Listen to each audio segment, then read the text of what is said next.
Breaking, वीएनएसजीयू परीक्षा में कदाचार करने वाले छात्र पर अब 2,500 रुपए से 10,000 रुपए तक का जुर्माना लगाया जाएगा। वीएनएसजीयू में 14 अक्टूबर से परीक्षाएं शुरू हो रही हैं। परीक्षा से पहले ही विद्यार्थियों को नैतिकता का पाठ पढ़ाया जाता है। अब फैक्ट की जगह एमपीईसी लागू है, जिसके नियम बहुत सख्त हैं। परीक्षा में कदाचार करने वाले छात्रों पर 2,500 रुपए से 10,000 रुपए तक का जुर्माना लगाया जाएगा। एक्ट में पीएचडी में साहित्यिक चोरी रोकने के लिए सजा का भी प्रावधान है। ऐसे मामलों में एक विश्वविद्यालय पीएचडी की डिग्री वापस ले सकता है। Doctor Kishore Singh Chavda, chancellor, वीएनएसजीयू। ताज़ा खबर देखने के लिए देखते रहिए स्टार न्यूज नेटवर्क। जय हिंद। प्रणाम।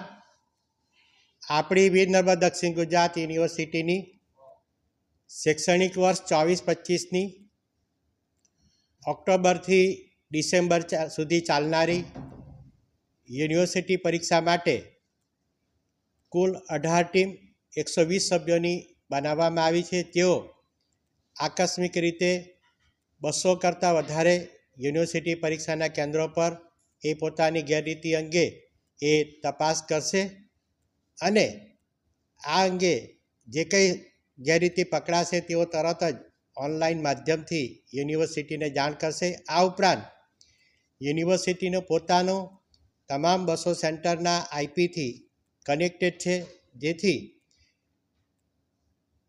પ્રશ્નપત્ર ખોલવા, પ્રશ્નપત્ર સ્વીકારવા, ઉત્તરવહીઓના બંડલો, આ પ્રકારની જે સંવેદનશીલ બાબતો જે છે, જેને સ્ટ્રોંગ રૂમ કહેવાય છે, તે સ્ટ્રોંગ રૂમ પર પણ 24 કલાક એના કેમેરા રહેશે અને અહીંયાથી એનું રેકોર્ડિંગ ચાલુ રહેશે। આ ઉપરાંત જેટલા પણ પરીક્ષા ખંડો જે છે એનું પણ અહીંયા લાઈવ અમારી પાસે આઈપીથી વ્યવસ્થા કરવામાં આવી છે, જેથી એની અંદર કોઈ પણ પ્રકારની ગેરરીતિ ન થાય। જો કોઈ વિદ્યાર્થી ગેરરીતિ કરતા પકડાશે તો કયા પ્રકારની કામગીરી રહેશે?